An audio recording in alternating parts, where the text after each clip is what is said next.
Before the film came out, I was doing my regular Wednesday class on the teachings of the Veda. And I had scheduled 4 classes on Avatar. When somebody said to me, one of my students, "Did you know there's a film called Avatar?" I said, "No, I didn't." He said, "Yeah, you should go see it." So I went to see the movie. That was a Tuesday night. The Wednesday night, I taught my class. And the next morning, doing my morning sadhana, my morning meditation, I thought, this is an Avatar moment. Maybe I can be of some service to the Avatar in this moment. My description of the Avatar comes from the knowledge of India, which is where the word comes from. It's a Sanskrit word. And the word itself, ava, means to come down, to descend or come down.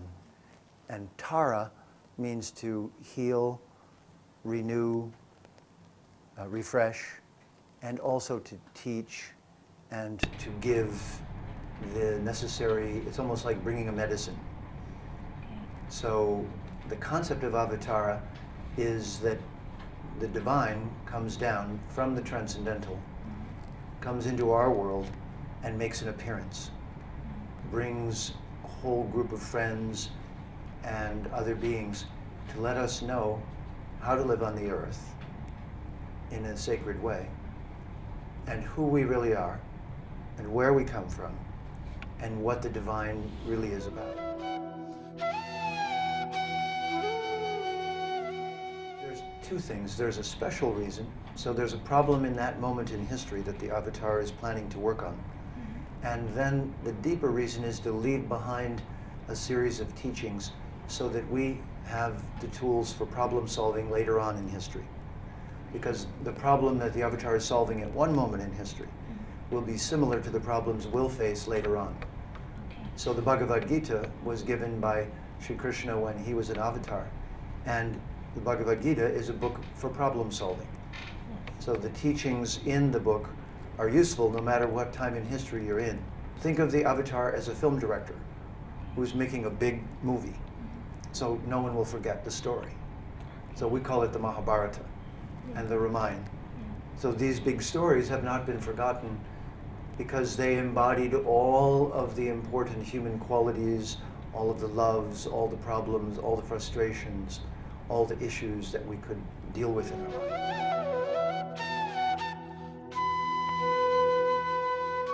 I studied the subject of Avatar for the last 40 years. And the part that intrigued me was that there was a very important story in India that everyone was missing. So to me, the 2 stories of the Ramayana and the Mahabharata, the 2 stories of the Avatar, is the most important information that's ever been given in India. But I noticed that the people of India weren't talking about it very much to the world, just to each other, but not to the world. So the world yet doesn't know those stories really. If you ask the average person in the world about a Hindu or about India, they won't say Ramayana, Mahabharata, Sri Ram, Sita, Krishna. They won't think that. But if you ask a Christian, they'll say Jesus. If you ask a Jew, they'll say Moses. If you ask a Muslim, they'll say Muhammad. Everybody in the world will also say, oh, I know the Muslims have Muhammad and the Christians have Jesus.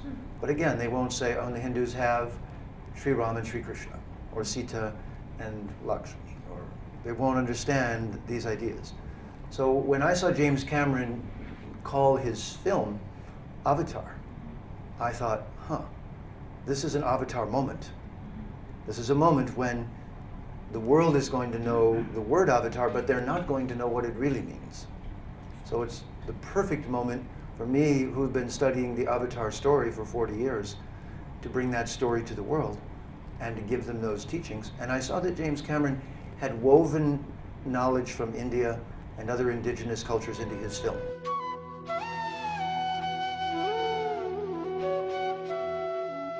There's so many. First, the home tree that he used as the basis. So there's this beautiful tree, and underneath it is this unobtainium, which is like oil or something that we're taking from the earth. But in a bigger sense, in the Vedas, the whole universe is described as a tree, as a banyan tree.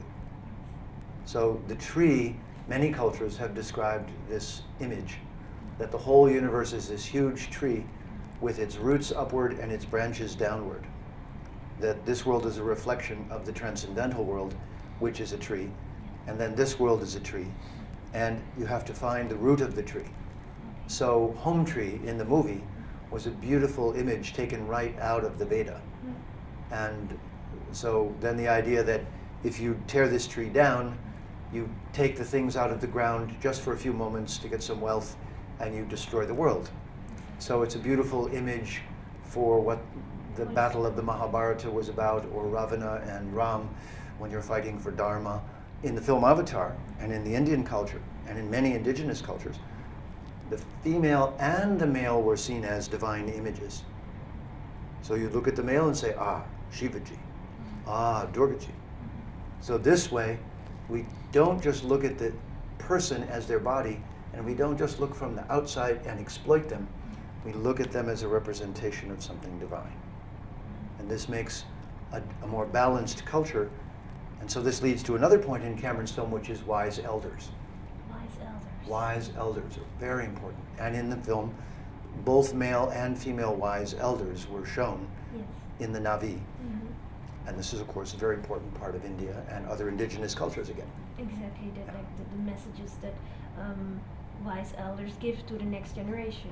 Exactly. And we now have our wise elders in old folks' homes away, just leaving them to die and leave their bodies alone, instead of using them as a storehouse of wisdom and teaching for the next generation. Yes. So our whole culture has cut itself off from wise elders. And it's like the root of the tree. If you cut the root of the tree, then the branches don't grow well. Exactly. Yes. So they have to stay connected to the root. So the elders are always the root, stretching back and remembering the old stories and remembering the knowledge and having life experience and wisdom.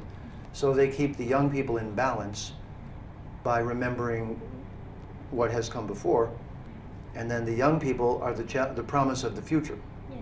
But if the promise of the future doesn't have the wisdom of the past, then it goes wild and it doesn't create a good future. Exactly. But if the current generation uses up the future of the children, then there's also no future for the children. That's what we're doing. Yes. That's the unobtainium. We're mining all of the things out of the earth right now, but we're taking the future of the children.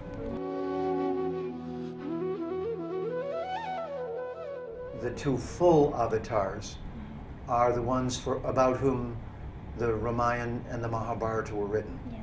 Ram and Krishna. Sri Ram and Sri Krishna. So those are called full avatars. That's why in my book, I've Spiritual Teachings of the Avatar, that I wrote after seeing James Cameron's film, Avatar, I write about the Ramayana and the Mahabharata. Because if you talk about many different avatars, people get confused and they miss the point.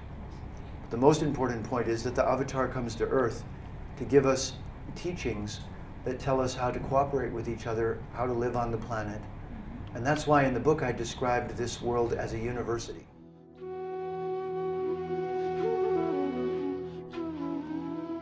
As far as we know, other countries had the idea sometimes that divine beings were coming to Earth. So technically those would also be called avatars, but they're called partial avatars. So there's a difference between a partial avatar and a full avatar. The full avatar is as if the Supreme Being, Bhagavan, or God, has come to Earth. A partial avatar is sort of like a divine being, an angel or a deva coming to Earth. Also the messengers you were just talking about. Messenger is different. A messenger is like a human being like us who has been elevated to the status of carrying the message. The messenger, the prophet, is like a mailman delivering a letter. Whereas the avatar is a divine being coming to Earth of their own choosing. The messenger is born on Earth and reincarnates, but avatars don't reincarnate.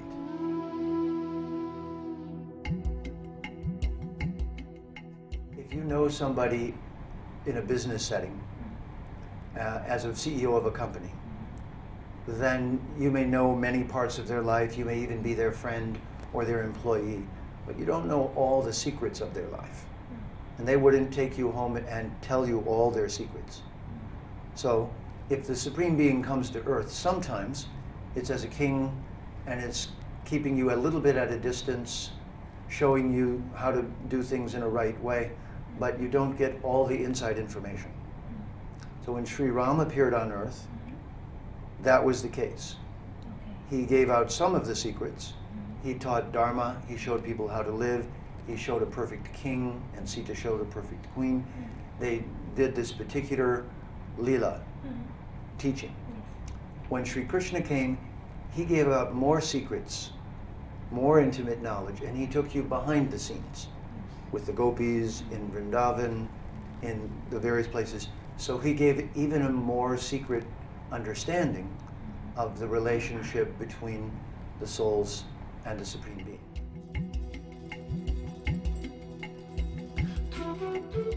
Avatar story needs to be heard and must be heard because those are the two biggest stories on the planet. Not because they're from India, just because they're the biggest story you could tell if you told stories from history. They're huge stories. Huge stories. With a very interesting plot, with many interesting characters. So they have to be told because they're good stories. But secondarily, because they're full of very important knowledge for right now. So I believe that the Avatar is coming back right now in the information age, through this interview, through my book, through James Cameron's film, through the transmittal of information through the internet, through Facebook, through people talking. Did you hear about the Ramayana? No, I haven't heard. No, maybe I should read it. Oh, I haven't heard that story. Maybe I should look into it. And so in this way, maybe the medicine for the problems in the world right now is still the Avatar teachings.